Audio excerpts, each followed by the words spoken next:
Olá, começando agora a Bíblia Aberta, o nosso vídeo de estudo bíblico expositivo, versículo a versículo. Hoje estaremos estudando no livro de Provérbios de Salomão, versículos 17 a 35. Aí na sua tela, para você acompanhar versículo a versículo a exposição das Escrituras Sagradas, a inerrante, infalível e imutável palavra do único Deus vivo e verdadeiro, o Deus Criador de todas as coisas. Obrigado pela sua companhia aqui no YouTube, também pelo Instagram e pelo Facebook. Passarei agora a leitura e a exposição de Provérbios 23, 17 ao 35. Não tenha inveja dos pecadores, pelo contrário, persevera no temor do Senhor todo o tempo. Aqui está uma recomendação paterna, amorosa, não só de Salomão para o seu filho Roboão, a quem originalmente foi endereçado o livro de Provérbios, escrito pelo rei Salomão, filho de Davi, rei de Israel, mas também por ser a inerrante e inspirada palavra de Deus, é um conselho de amor a todos os servos de Deus, de todos os tempos e de todos os lugares. Não tenha inveja dos pecadores. Com certeza, Deus, ao inspirar Salomão a escrever tais palavras, já sabia da tendência do nosso coração de invejar aquele que parece ser bem-sucedido em seu caminho, mesmo praticando e vivendo no pecado. Mas ao oposto disso, a recomendação da palavra de Deus é: persevera, pelo contrário, persevera no temor do Senhor todo o tempo. Eu quero frisar o todo o tempo porque talvez em um pequeno hiato de tempo que alguém deixa de temer e perseverar no temor do Senhor, é justamente aí que vai tomar uma decisão, fazer uma escolha e deixar de fazer uma renúncia que pode mudar a sua vida drasticamente, para melhor ou para pior. Mas o temor do Senhor nos guarda de errar, porque no temor a Deus está o princípio da sabedoria. Passo ao texto seguinte. Porque certamente haverá um futuro, e a sua esperança não será frustrada. É claro, para aquele que não alimentou inveja dos pecadores e perseverou no temor do Senhor todo o tempo, certamente, não é talvez, certamente haverá um futuro e a sua esperança não será frustrada. Escute, meu filho, e seja sábio. Guie o seu coração no caminho reto. Aqui, o conselho paterno está apontando para a necessidade do filho ouvir, dos filhos ouvirem seus pais, de nós ouvirmos nossos pais e, sobretudo, o nosso Pai Celestial, por meio da sua palavra e por meio do seu Espírito Santo. E aqui diz: guie o seu coração no caminho reto. Há uma responsabilidade pessoal, há uma ação pessoal para onde o meu coração será guiado, será direcionado. É por meio das minhas escolhas, que vem dos meus pensamentos, que vem das minhas informações, do que eu tenho alimentado a minha mente, do que eu tenho alimentado o meu coração, para que ele seja sábio, para fazer escolhas no caminho reto. Adiante. Não se junte com os beberrões, nem com os comilões, porque os beberrões e os comilões acabam na pobreza, e a sonolência os levará a vestir trapos.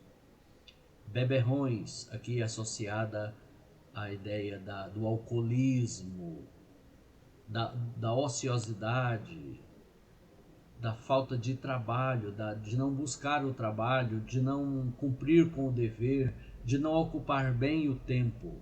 E os comilões, aqui está associada a ideia da glutonaria, um pecado para a morte, conforme ensinou o apóstolo Paulo na carta aos Gálatas, capítulo 5, quando fala das obras da carne, acerca das quais ele declara, como já outrora preveniu, que não herdarão o reino de Deus os que tais coisas praticam.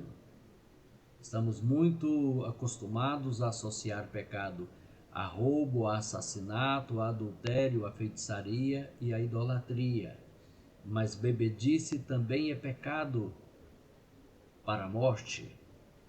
Glutonaria também é obra da carne e é pecado para a morte. E o conselho paterno aqui é: não se junte, não estejas entre. Por quê? Porque nós, seres humanos, uns mais, outros menos, mas todos somos influenciáveis.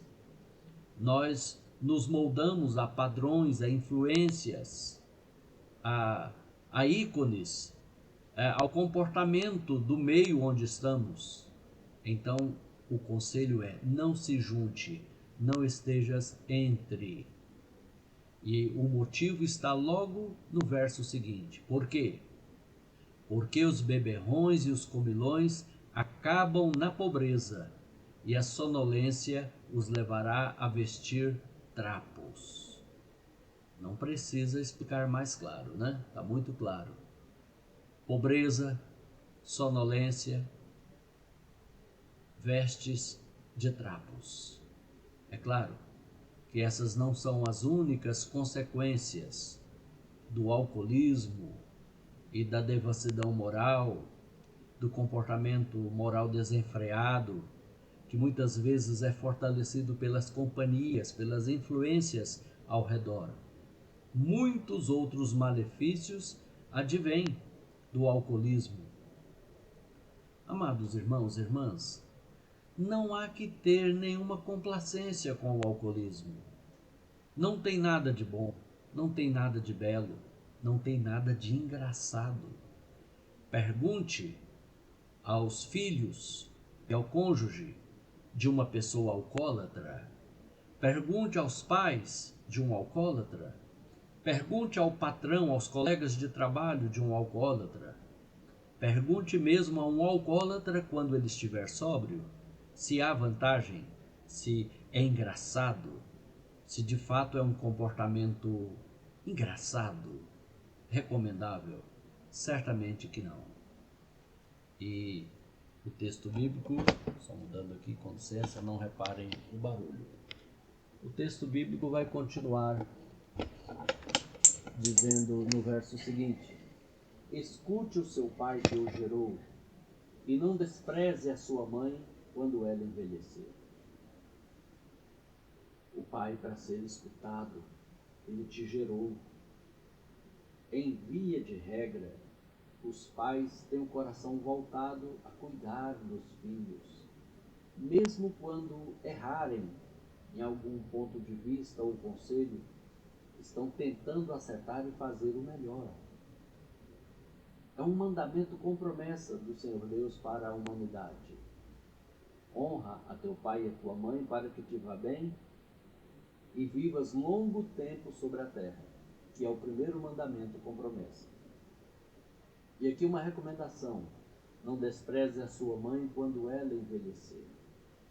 Na sociedade dos dias do escritor bíblico, a mulher não tinha, nem de longe, o amparo social que ela já tem hoje em diversas nações. Então, uma mãe, quando envelhecia, geralmente já tinha ficado viúva e o filho já tinha casado. Aí é preciso haver já esse essa consciência de que ela que cuidou, que gerou, que carregou no ventre, que cuidou muito mais do filho do que de si mesma, quando este era uma criança, agora ela é que carece de ser cuidada, guardada, protegida até o fim da sua vida. Então a palavra é: não despreze a sua mãe. Isso também vale para o pai quando ele envelhecer. Envelhecer é uma consequência de viver. E é até mesmo um privilégio negado a muitos. Mas se o seu pai e a sua mãe envelheceu e precisa morar com você, você vai ser abençoado pela presença, pela companhia dele, para influenciar, para ser um marco na criação, na educação dos seus filhos. É claro que, como toda regra, essa também tem exceção. Verso seguinte: compre a verdade e não a venda. Compre a sabedoria e a instrução e o entendimento. São coisas que a gente não vende, a gente só compra, né? A gente não dispõe, a gente só adquire.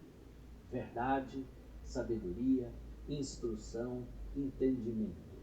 É bem a tônica do livro de Provérbios, que, como o próprio nome sugere, provere bios, provere latim, dar, melhorar, acrescentar, e bios, a vida física, a vida humana, a vida das plantas, dos animais, no caso aqui, a vida dos seres humanos, tornada mais longa, prazerosa, frutífera, significativa, quando é vivida com a verdade, com a sabedoria, com a instrução e com o entendimento.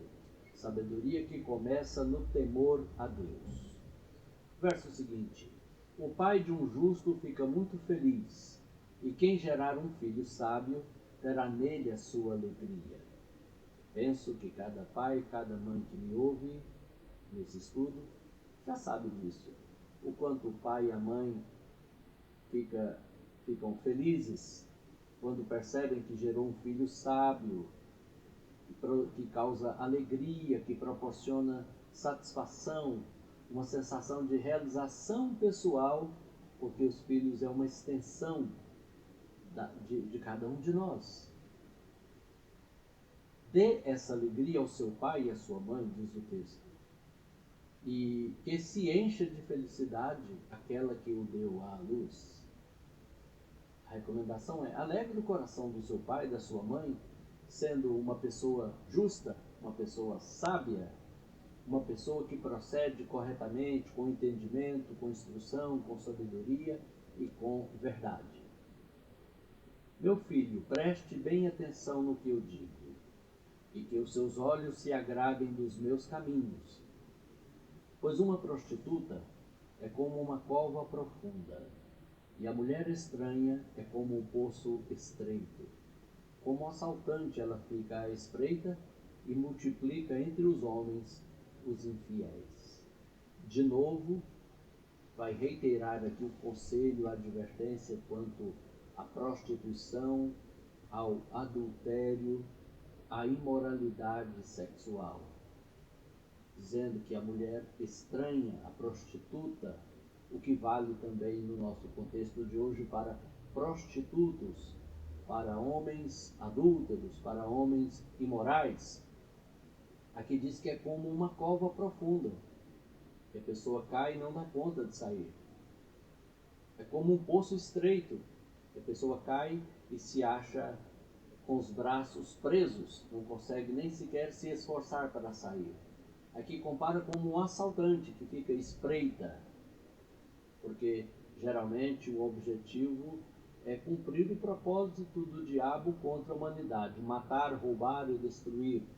Destruir a moral, a comunhão com Deus, o casamento, os elos familiares, a prosperidade financeira. Todas essas coisas são atingidas quando uma pessoa se envolve na promiscuidade, na imoralidade sexual. A partir do próximo verso, vai falar de novo sobre o alcoolismo. É uma colocação que começa com muitas perguntas, que eu passo a ler agora. Para quem são os ais? Para quem os pesares? Para quem são as rixas? Para quem são as queixas? Para quem são os ferimentos sem motivo? E para quem os olhos vermelhos? As perguntas vão ser respondidas agora. Para os que se demoram em beber vinho, para os que andam buscando bebida misturada.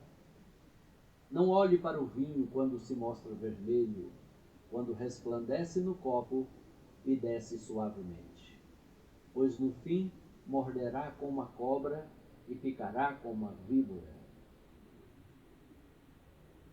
Não é de hoje, desde os primórdios da humanidade, quando foi descoberta a fermentação alcoólica dos cereais, das frutas, sobretudo da uva, que não contente apenas com uma fermentação natural e um vinho de baixo teor alcoólico, a humanidade desenvolveu técnicas, ainda que bem artesanais, bem antigas, de fazer uma bebida misturada, ainda mais forte do que o vinho comum, para embebedar, para entorpecer.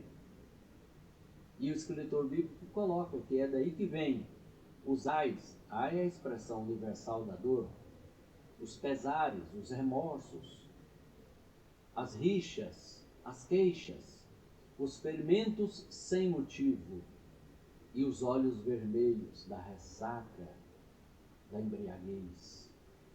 De novo, não tem graça, não tem proveito, não é bonito, nem aos olhos de Deus e nem aos olhos de qualquer pessoa munida de bom senso. E diz, para os que demoram em beber vinho, porque mesmo o vinho mais fraco, se demorar bebendo ele, vai embriagar-se. E bebida misturada, que era proibida entre o povo de Deus de forma terminante. Bebida alvoroçadora ou bebida misturada, como era chamada. Vinha de fora, geralmente do Egito. E uma recomendação radical, não olhe, ou seja, tira isso não só da sua lista de compras, da sua despensa, da sua cozinha, da sua geladeira. Tira isso do seu círculo de convivência, porque tudo foi feito desde a garrafa bonita para encantar, para aparecer nos comerciais que você vê nos vídeos, na TV. Ele desce no copo, se escoa suavemente. Mas a palavra de Deus aqui está dizendo, é cobra, é víbora que pica, que morde. E aí, quero terminar com as consequências do alcoolismo. Os seus olhos verão coisas esquisitas, os delírios, as alucinações, e o seu coração o levará a dizer coisas perversas. Você será como que se deita no meio do mar, e como que se deita no alto do mastro do navio. E você dirá, fui espancado, mas não doeu. Bateram em mim, mas não senti nada. Quando vou despertar? Então voltarei a beber? Viu que círculo vicioso, que escravidão, que camisa de força, que trajetória funesta. Ver coisas esquisitas, falar coisas perversas, sentir a tontura e o desarranjo mental, não ter uma explicação para as feridas que não tinha visto, agora está machucado, mas não sentiu quando se machucou, e ao invés de formar um propósito de buscar libertação, tratamento, ajuda, a pergunta é, quando vou me despertar? Então voltarei a beber outra vez? Realmente, esta é a triste sina, essa é a condição de alguém que está escravizado pelo alcoolismo. Mas começou com uma única prova, uma pequena dose, o beber socialmente, o acreditar nas propagandas de bebidas que são veiculadas na TV, no cinema, nos comerciais, quando tudo parece bonito, perfeito, associado à alegria, à comemoração, à família, Mas quantas milhões de famílias arruinadas, destruídas pela influência, pelos malefícios do alcoolismo. Tira isso da sua pauta. Tira isso das suas comemorações. Um servo de Deus, uma serva de Deus que o servem de todo o coração, não precisa de bebida alcoólica para se alegrar. Não precisa se escorar numa latinha para postar uma foto na rede social. Não precisa de se autoafirmar atrás de uma garrafa de bebida, de um copo de uísque. A palavra de Deus diz na carta aos Efésios, capítulo 5, a partir do verso 18: E não vos embriagueis com vinho, no qual há contenda, mas enchei-vos do Espírito Santo, falando entre vós com salmos e hinos e cânticos espirituais. É claro, numa comemoração, há alegria, profusão de gargalhadas, abundância de comida, sucos, refrigerantes, mas que nós possamos buscar o que é saudável para o corpo, para a alma e para o espírito. Que Deus abençoe a sua vida. Aqui estou terminando Provérbios 23 e aguarde o próximo vídeo com a primeira parte de Provérbios 24, versículo a versículo. Até lá, obrigado pela sua companhia.